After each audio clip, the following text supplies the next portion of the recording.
तर आपल्या धुळे जिल्ह्यात किमान 12 ते 16 तास लोड शेडिंग आहे। आपण जर कधी बघितलं भारतीय जनता पक्षाचं राज्य ज्या ज्या राज्यात आहे तिथे 24 तास वीज आहे। गुजरातमध्ये 24 तास वीज आहे, मध्य प्रदेशमध्ये 24 तास वीज आहे, छत्तीसगडमध्ये 24 तास वीज आहे, गुजरातमध्ये 24 तास वीज आहे। या सगळ्या ठिकाणी भारतीय जनता पक्षाचं राज्य आहे।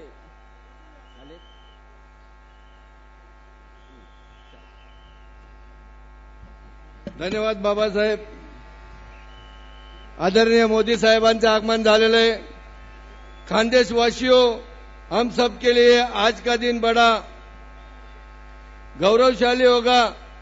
देश की आजादी के बाद हमारे सिंदखेड़ा तहसील के पावन भूमि पर पहली बार कोई हिंदुस्तान के प्रधानमंत्री के रूप में आदरणीय नरेंद्र भाई मोदी जी का पदस्पर्श हो रहा है। हम जोर से तालियों उनका स्वागत करें। जोरदार टाळ्यांनी त्यांचं स्वागत करा, जोरदार टाळ्यांनी।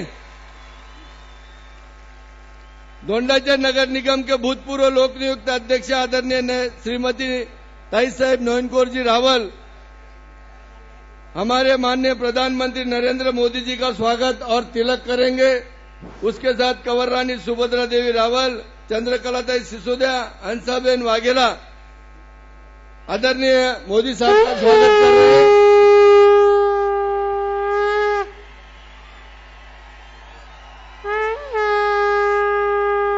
खासदार हिनाताई गावित यांचं आगमन झालेलं आहे। भारतीय जनता पार्टीचा देखो देखो कौन आया, अरे देखो देखो कौन आया, मोदी मोदी मोदी मोदी। रोडावरच्या लोकांना, पोलीस बंधूंना विनंती करतो, सगळ्यांना मध्ये टाका। रोडावर जेवढे कार्यकर्ते उभे आहेत पोलिसांना विनंती करतो त्यांना मध्ये टाका। आदरणीय मोदी साहेबांचे आगमन झालेलं आहे। दोंडाचे नगर माजी नगर अध्यक्ष आदरणीय नयनकोर ताई हे मोदी साहेबांचं स्वागत करून तिलक करतायत। जोरदार टाळ्या वाजून स्वागत करा, जोरदार टाळ्या वाजा। देखो देखो कौन आया, देखो देखो कौन आया, देखो देखो कौन आया, देखो देखो कौन आया। मोदी साहेब आगे बढ़ो, मोदी साहेब आगे बढ़ो। भारतीय जनता पार्टीचा, भारतीय जनता पार्टीचा। आदरणीय मोदी साहब का दुलिया और नंदुरबार जिले के सिंदखेड़ा तहसील के ये दोंडाचा शहर में मैं स्वागत करता हूं। मैं भाजपा मंडल अध्यक्ष कामराज निकम विजय मंच पर विराजित हमारे प्रधानमंत्री जी आदरणीय नरेंद्र भाई जी का और सभी महानुभावों का, आदरणीय मोदी साहेब आणि सगळे उमेदवार आणि मंचावर बसलेले सगळे प्रमुख लोकांचं सिंदखेड़ा मतदारसंघाच्या वतीने सिंदखेड़ा तहसील की ओर से मनपूर्वक स्वागत करता हूं। हमारी दुनिया की सबसे श्रेष्ठ संस्कृति है, हमें यह शिक्षा देती है अतिथि देवो भव। सिंदखेड़ा क्षेत्र विधायक जो 2 दफे इस विधानसभा में चुन के आए और तीसरे दफे हैट्रिक करने जा रहे आदरणीय जयकुमार जी रावल, और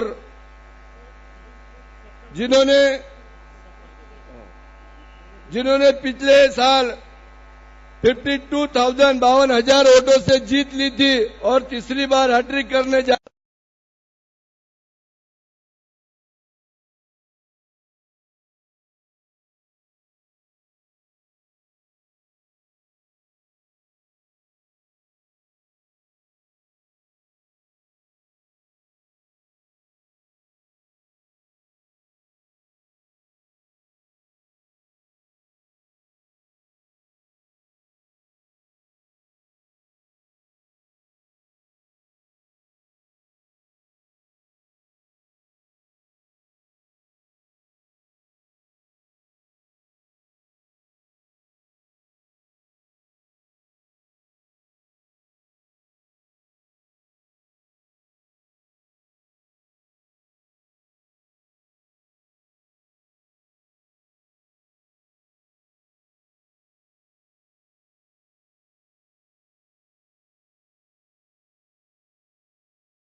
किसानों का इलाका है और हम लोग पिछले कई सालों से शोषित और पीड़ित की यादी में है।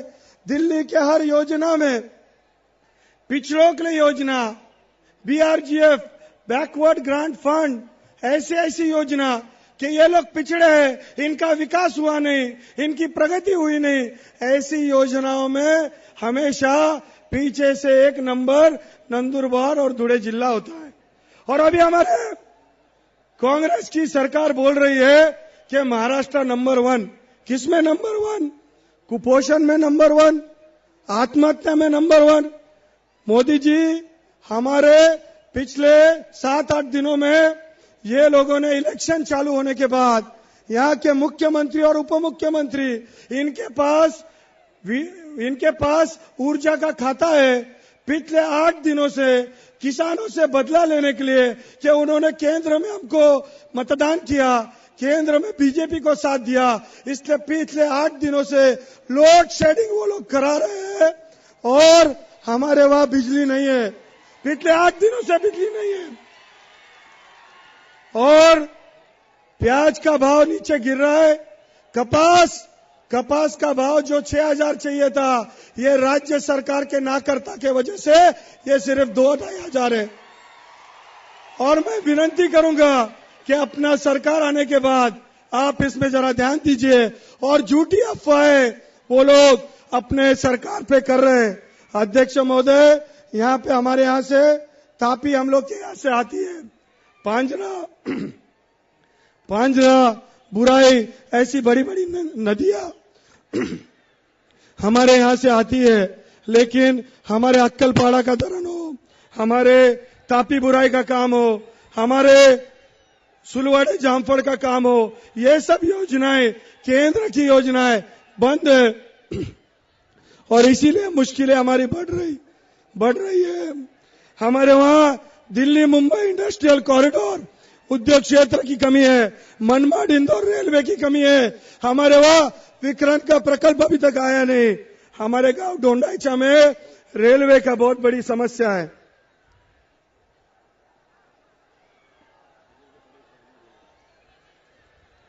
और इसीलिए रेलवे के बारे में आप हमारे डोंडाईचे गांव के लिए कुछ कीजिए।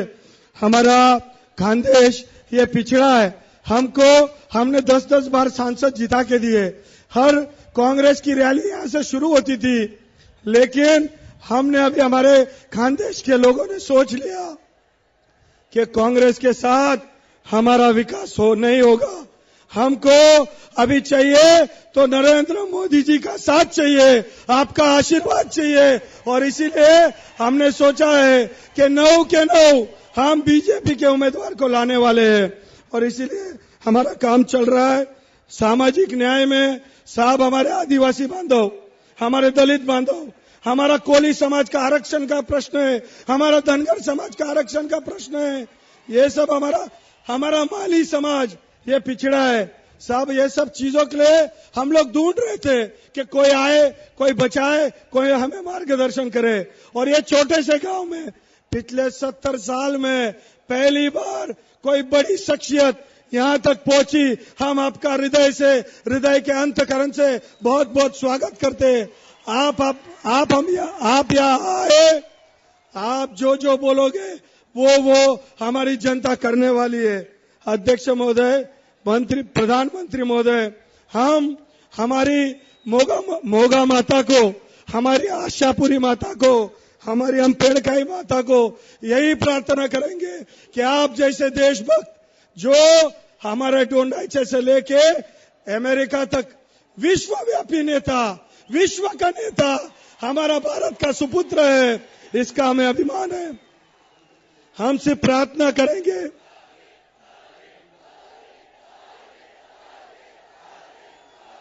हम सिर्फ प्रार्थना करेंगे कि हमारी माता आपको बल दे, आपके माध्यम से ये आने वाले 10-15 साल में हिंदुस्तान की प्रगति हो और हमारे जैसे पिछड़े इलाके को न्याय मिले, यही मैं मनोकामना करता हूँ।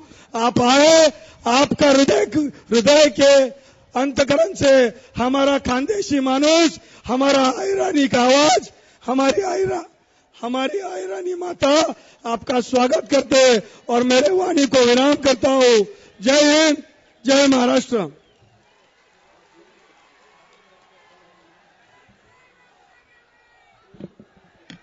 मैं प्रधानमंत्री आदरणीय मोदी जी को विनती करता हूं कि आपके विचार मंच पर रखे सभा को संबोधित करें। आदरणीय मोदी साहब।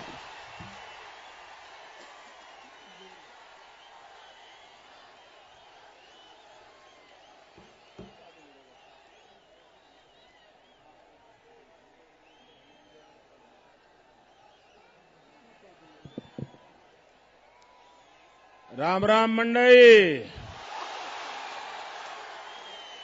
कसं काय? बरं आहे ना? खानदेशने पावन भूमीले मी वंदन करता।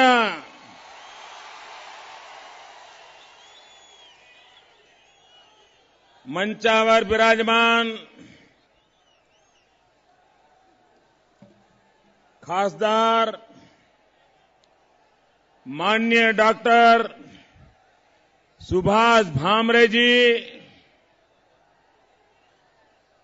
आणि खासदार डॉक्टर हिनाताई, आता इथे दोन डॉक्टर आपले खासदार आहेत, म्हणून गरिबीची बिमारी जाणार आहे हा नक्कीच आहे। भारतीय जनता पार्टीचे उमेदवार श्री जयकुमार रावल, डॉक्टर विजय गावित जी,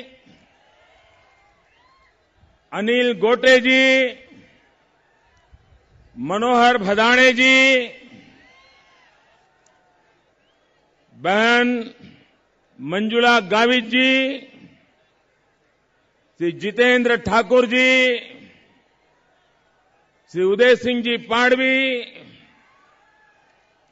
मंचावर बसलेले भाजपाचे सगळे वरिष्ठ महानुभाव और विशाल संख्या में पधारे हुए मेरे आदिवासी भाई बहन, मेरे किसान भाई बहन, आज आपके दर्शन करने का मुझे फिर एक बार सौभाग्य मिला है।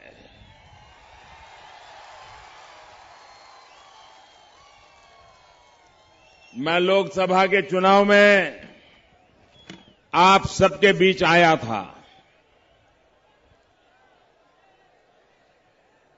और मैंने आपसे प्रार्थना की थी कि आप मुझ पर भरोसा कीजिए, और आपने मेरी बात में विश्वास करके धुले हो या नंदुरबार हो, दोनों खासदार को विजयी बना करके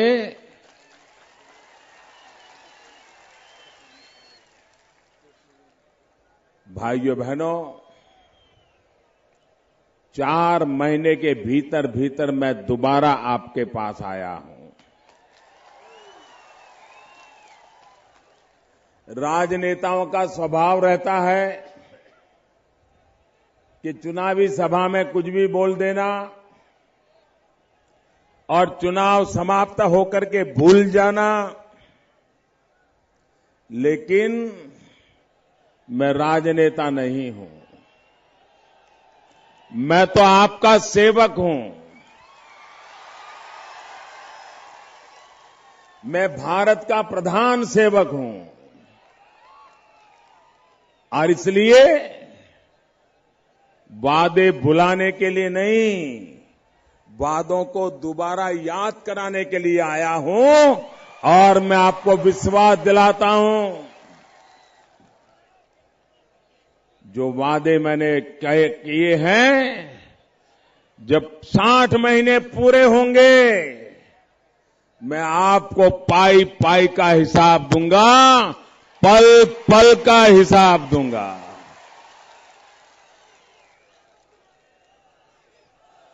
हमने वादे चुनाव जीतने के लिए नहीं किए हैं। हमने वादे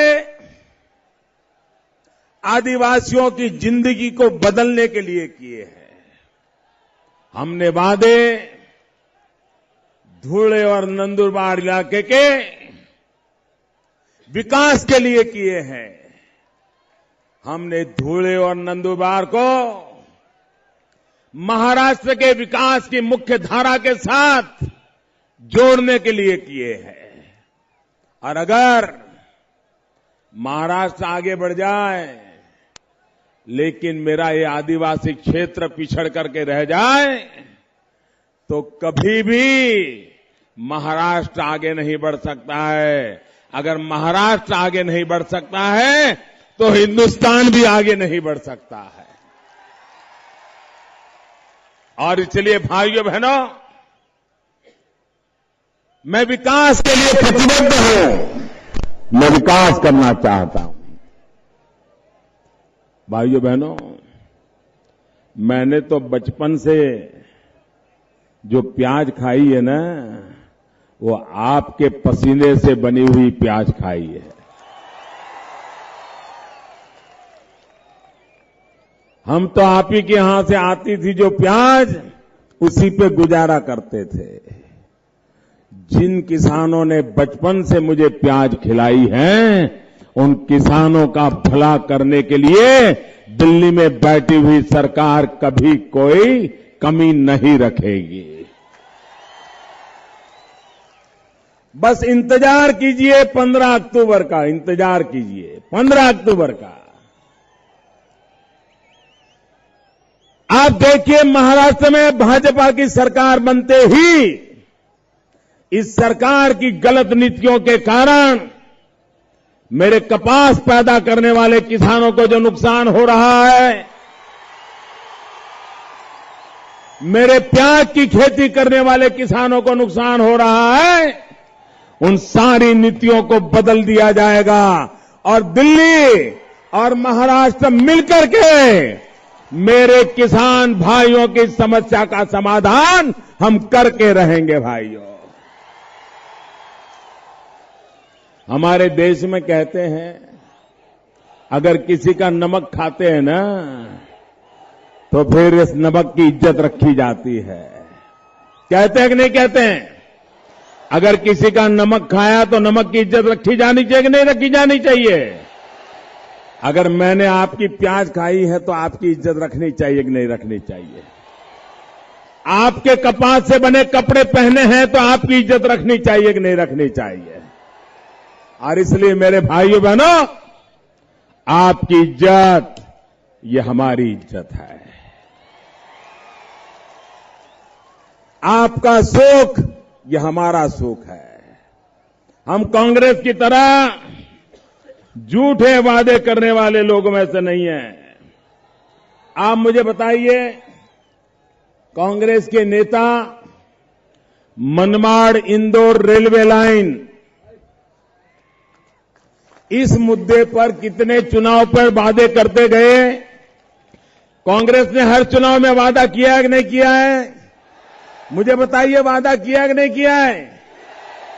कहीं पर भी 1 इंच पटरी लगी क्या? कहीं पर रेलवे स्टेशन के लिए कोई ईंट लगी क्या? अरे इतना छोड़ दो, जमीन पे उन्होंने चूने की लाइन तक बनाई है क्या? और 50 साल से आपको हर चुनाव में कहते रहे, मनमाड़ इंदौर रेलवे लाइन बन जाएगी, मनमाड़ इंदौर रेलवे लाइन बन जाएगी, फिर सारे विकास के रास्ते, ये बोला था कि नहीं बोला था? 50 साल में कुछ किया क्या? ये कांग्रेस पार्टी 60 साल तक पंचायत से लेकर के पार्लियामेंट तक उन्हीं का राज चला। लेकिन उन्होंने कोई हिसाब नहीं दिया, कोई वादे पूरे नहीं किए।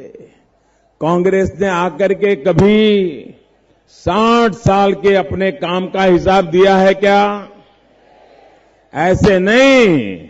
मेरे धुलिया जिले के भाई, जवाब तो तेज चाहिए। कभी हिसाब दिया क्या? कभी जवाब दिया क्या? और ये कैसे बेशरम लोग हैं? 60 साल का तो हिसाब दे न रही है और मेरे से 60 दिन का हिसाब मांग रहे। ये अन्याय है कि नहीं अन्याय भाइयों? ये अन्याय है कि नहीं है? ये मेरे साथ बेईमानी कर रहे हैं कि नहीं कर रहे हैं? लेकिन भाइयों बहनों, उन्होंने भले आपको काम का हिसाब दिया हो या न दिया हो, मैं तो आपको काम का हिसाब दूंगा। पल पल का हिसाब दूंगा, पाई पाई का हिसाब दूंगा, मैं आपको वादा करता हूं। मैं देख रहा हूं इस चुनाव में कांग्रेस के नेता लगातार झूठ फैलाने में लगे हुए हैं। उनको लगता है बार बार बोलो, जोर जोर से बोलो, झूठ पे झूठ, झूठ पे झूठ बोलते ही रहो तो लोगों के गले उतर जाएगा। आपके शब्दों की अब इज्जत नहीं बची है। आपने 60 साल तक इतने झूठे वादे किए हैं, इतनी झूठी बातें की हैं, अब जनता के गले आपकी बातें उतरने वाली नहीं है। ये कपास के लिए झूठ फैला रहे हैं, प्याज के लिए झूठ फैला रहे हैं, अभी एक नया झूठ चालू किया है। कहते हैं महाराष्ट्र के टुकड़े होने वाले हैं। इस देश में कोई ऐसा पैदा हुआ है जो छत्रपति शिवाजी महाराज की इस भूमि के टुकड़े कर पाए? भाइयों बहनों, जब तक मैं दिल्ली में बैठा हूं, मैं आपको विश्वास दिलाता हूं, दुनिया की कोई ताकत महाराष्ट्र की एकता को तोड़ नहीं पाएगी। ये मैं आपको विश्वास दिलाने आया हूं। कुछ लोग ये झूठ फैला रहे हैं, अब मुंबई को अलग कर दिया जाएगा, मुंबई को ले जाएगा। ये झूठ बोलने वालों को मैं कहना चाहता हूं, मुंबई के बिना महाराष्ट्र अधूरा है।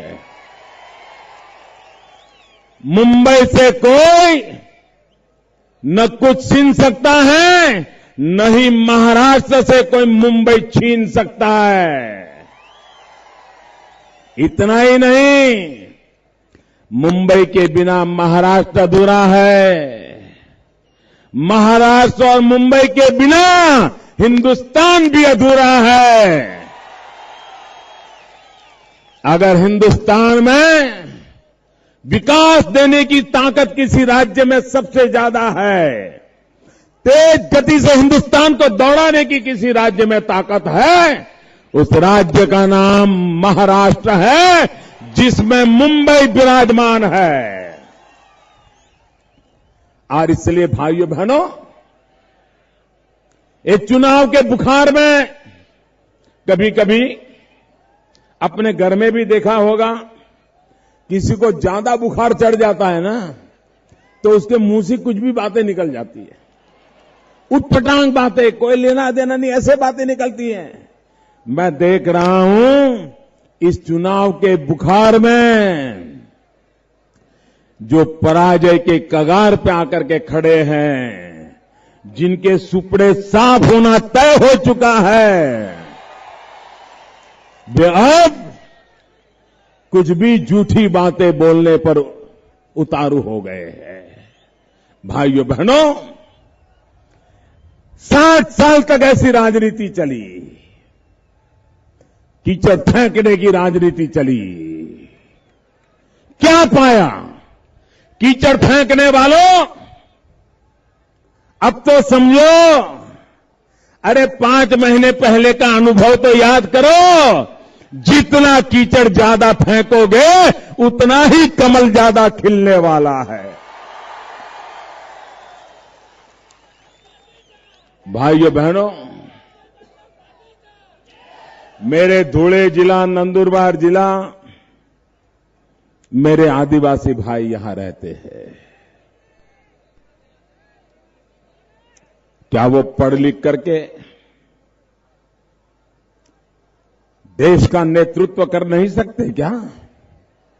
क्या यहां से इंजीनियर नहीं बन सकते क्या? यहां से डॉक्टर नहीं बन सकते क्या? यहां से पायलट नहीं बन सकते क्या? क्या कमी है उनके अंदर?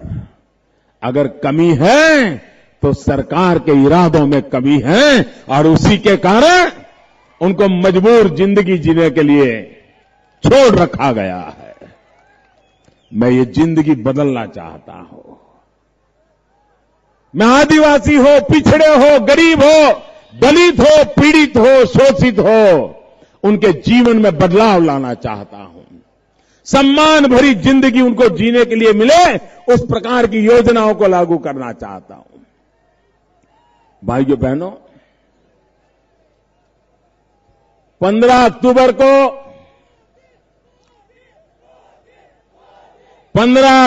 को आप कमल पर बटन दबाने के लिए जाने वाले हैं ना? 15 अक्टूबर को कमल पर बटन दबाने वाले हैं ना?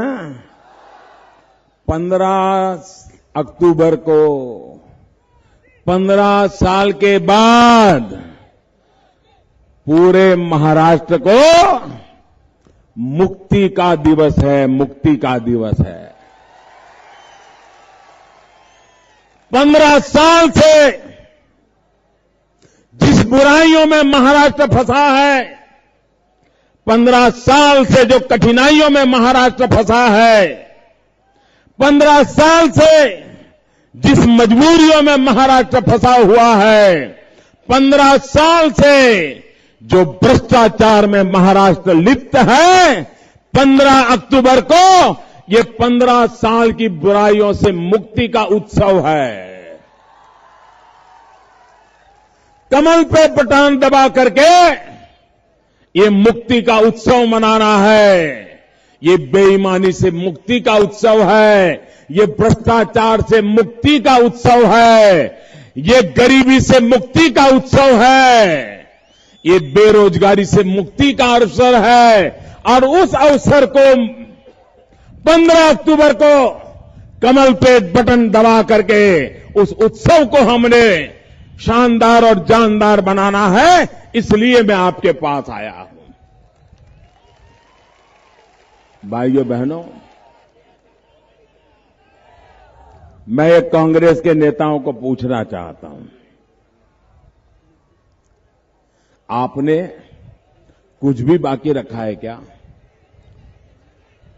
मुझे बताइए, इस इलाके में किसानों को जो पानी मिलना था, उस पानी के क्षेत्र में भ्रष्टाचार हुआ कि नहीं हुआ? रुपये खा गए कि ना खाए? आपके खेतों में पानी पहुंचा क्या? कहीं पानी नजर आ रहा है क्या? नेताओं के जेब भरे हुए दिखते कि नहीं दिखते?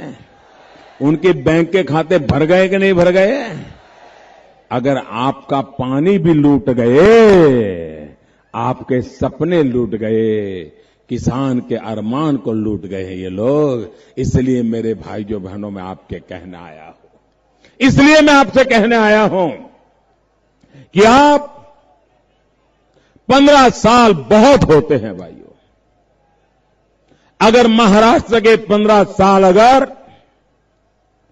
तबाह न हुए होते तो यहां की 2 पीढ़ी की जिंदगी बच जाती। 2 पीढ़ी की 15 साल में उन्होंने 2 पीढ़ी तबाह करके रख दी है। 2 पीढ़ी नौजवान बेरोजगारी के खप्पर में डूबे हुए हैं भाइयों। शिक्षा नहीं, स्वास्थ्य नहीं, माताओं बहनों को सम्मानजनक जिंदगी नहीं, ये महाराष्ट्र के 15 साल की सरकार की देन है। और इसलिए भाइयों बहनों, आप मुझे बताइए, महाराष्ट्र का किसान आत्महत्या करता गया, केंद्र में उनकी सरकार, राज्य में उनकी सरकार, और एक वर्ष में पिछले 10 साल से हर वर्ष करीब करीब 3,700 किसानों ने आत्महत्या की है। 3,700 परिवार तबाह हो गए हैं।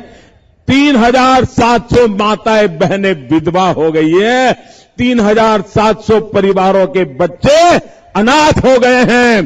30,700 माताओं बहनों ने अपना लाल खो दिया है। ये पाप इन लोगों ने किया है। एक साल में 3,700 किसानों की आत्महत्या मतलब प्रतिदिन सुबह सूरज उगता है, शाम को सूरज ढलता है, इतने में महाराष्ट्र के 10 किसान परिवार तबाह हो जाते हैं, आत्महत्या करने के लिए मजबूर हो जाते हैं। मेरे भाइयों बहनों, किसानों की हत्यारों को इस चुनाव के अंदर सजा करनी चाहिए कि नहीं करनी चाहिए? किसान के मौत के लिए जिम्मेवार लोगों को सजा होनी चाहिए कि नहीं होनी चाहिए? ऐसे नहीं, पूरी ताकत से बोलो मेरे किसान भाइयों बहनों, ताकत से बोलो जरा, सजा होनी चाहिए कि नहीं होनी चाहिए? करोगे सजा? हर कोने से ये भ्रष्टाचारियों को साफ करोगे कि नहीं करोगे? कमल पे बटन दबा करके साफ करोगे कि नहीं करोगे? भाइयों बहनों, ये किसान आत्महत्या इसलिए किया क्योंकि उसको ब्याज का बोझ बढ़ गया। वो साहूकार से पैसे लेता था और सूद इतना देता था कि जमीन बेचने पर भी सूद नहीं दे पाता था। तब जाकर के मौत को गले लगा देता था। क्या जब कांग्रेस पार्टी ने 40 साल पर बैंकों का राष्ट्रीयकरण किया था, जब राष्ट्रीयकरण किया तो कांग्रेस के नेताओं ने कहा था जो बैंक में जो पैसे हैं वो धन्ना सेठों के लिए नहीं है, बैंक में जो पैसे हैं वो गरीब के काम आना चाहिए। लेकिन भाइयों बहनों, 50 साल हो गए, 40 साल बैंकों के राष्ट्रीयकरण को हो गए, लेकिन ये बैंकों के पैसे गरीबों के काम नहीं आए। मैं मेरे आदिवासी भाइयों से पूछना चाहता हूं, मेरे गरीब भाइयों से पूछना चाहता हूं, क्या आपने कभी बैंक में किसी गरीब को देखा है? कोई गरीब बैंक में आपको नजर आया है? कभी कोई बैंक में गरीब जाता हुआ देखा है?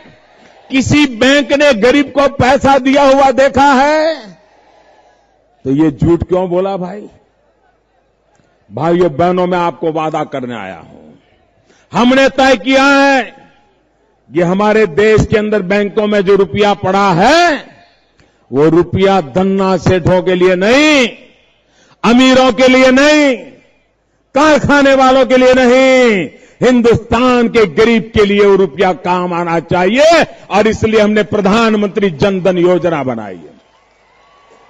प्रधानमंत्री जनधन योजना बनाई, बैंक के लोगों को मैंने लगाया। आज हिंदुस्तान में आधे से अधिक लोग ऐसे हैं जो सब गरीब लोग हैं जिनका बैंक में खाता ही नहीं है। बताइए, खाता ही नहीं है। मैंने हुक्म किया हर एक गरीब में का बैंक में खाता होना चाहिए। 50 साल में बैंक में जितने खाते खुले उससे ज्यादा ये 5 सप्ताह के अंदर खुल गए भैया, 5 सप्ताह के अंदर खुल गए। कांग्रेस के राज में 1 साल में 1 करोड़ खाते खुलते थे, वो भी अमीरों के खुलते थे, मध्यम वर्ग के लोगों के खुलते थे, सरकार में नौकरी करने वाले बाबुओं के खुलते थे। 1 साल में 1 करोड़ हमने आकर के 1 सप्ताह में 1 करोड़ खाते खोल दिए। 1 सप्ताह में 1 करोड़ खाते, और वो भी गरीबों के। हमने ये भी कहा बेचारा गरीब, उसके पास पैसे नहीं है, 5 रुपये भी नहीं है, तो बैंक में जाके खाता कहां से खोलेगा बेचारा? जेब में पैसे ही नहीं तो बैंक में रखेगा क्या? क्योंकि बैंक में नियम है कि कुछ न कुछ तो रखना पड़ता है, तभी जाके खाता खुलता है। हमने नियम बना दिया, 1 भी रुपया उसके पास नहीं होगा, 0 बैलेंस होगा, 0, तो भी खाता खोल दिया जाएगा। इतना ही नहीं, मेरे गरीब आदिवासी भाइयों बहनों, मेरे गरीब भाइयों बहनों, मैं ये इसलिए करता हूं क्योंकि मैंने गरीबी देखी है। मैंने गरीबी में मैं जन्मा हूं, गरीबी में बड़ा हुआ हूं। एक गरीब को कितनी तकलीफ होती है ये मैंने बराबर बचपन में झेला है, और इसलिए गरीब के दुख दर्द समझने के लिए मुझे किसी झोपड़ी में जाकर के फोटो नहीं निकालनी पड़ती है। मुझे किसी गरीब की रोटी छीन करके तस्वीरें निकालने की जरूरत नहीं पड़ती है, क्योंकि मैंने तो बचपन ही गरीबी में बिताया है, चाय बेच बेच करके जिंदगी गुजारी है। और इसलिए भाइयों बहनों,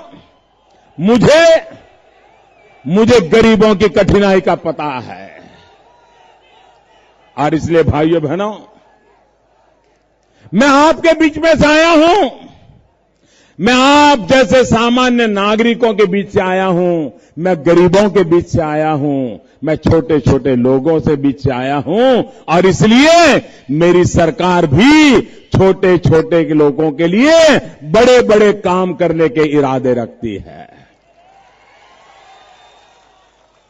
ये इरादा लेके आया हूं, और इसलिए भाइयों बहनों, ये प्रधानमंत्री जन धन योजना के अंतर्गत बैंक में सिर्फ खाते खोले ऐसा नहीं, बैंक में खाते खोलने वाले गरीबों को एक कार्ड दे रहा हूं, जिसमें गरीब परिवार को 1 लाख रुपए का अकस्मात का बीमा दे रहा हूं।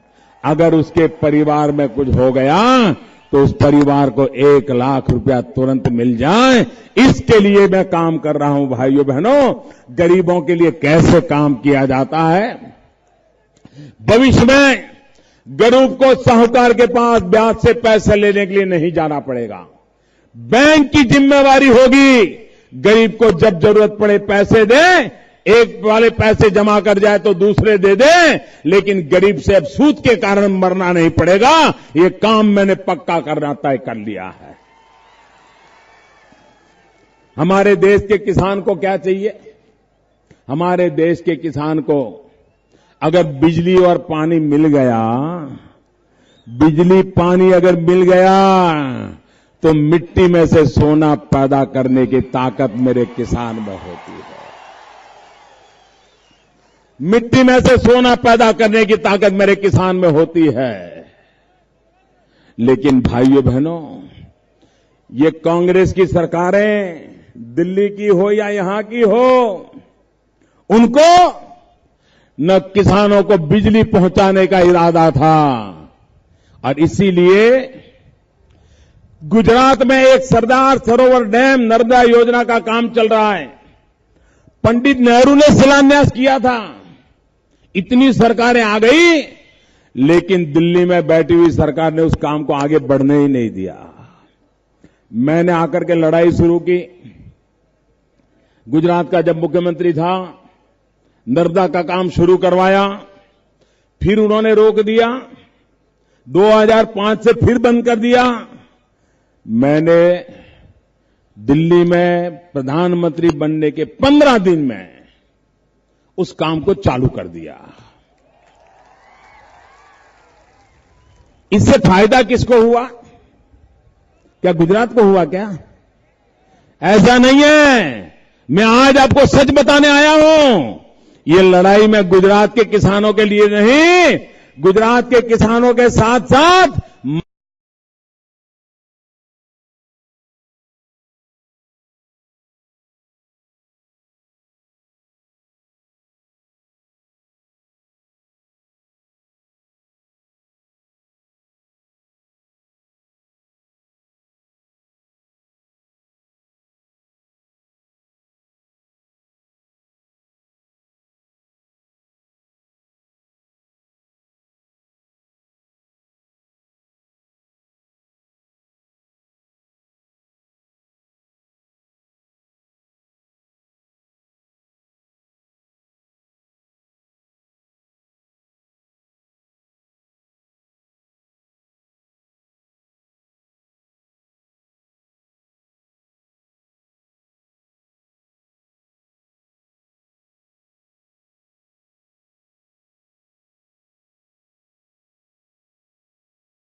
बढ़े। महाराष्ट्र में तेज गति से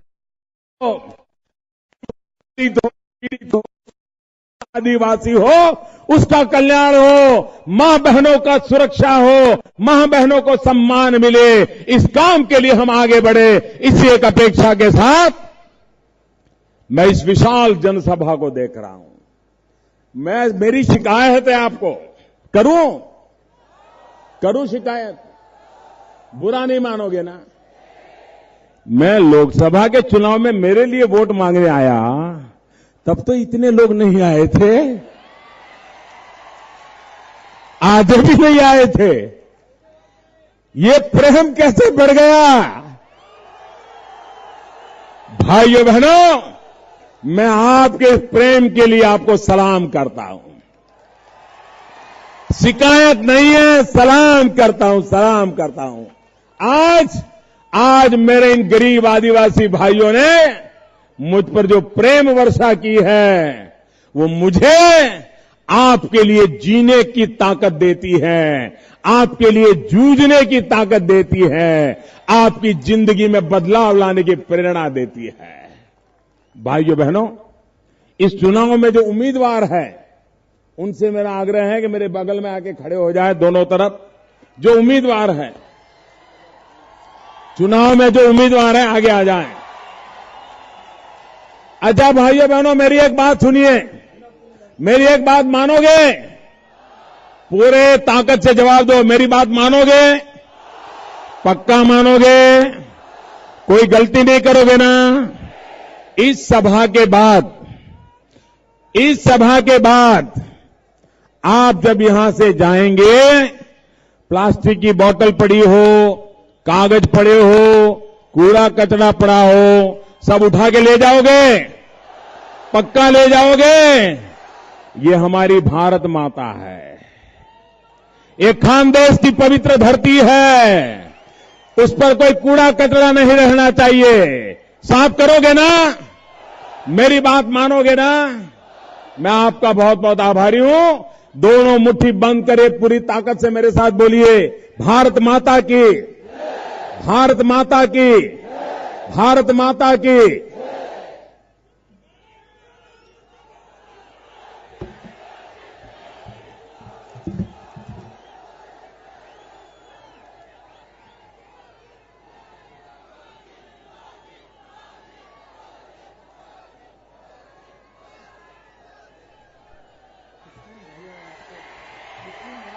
मोदी साहब आगे बढ़ो,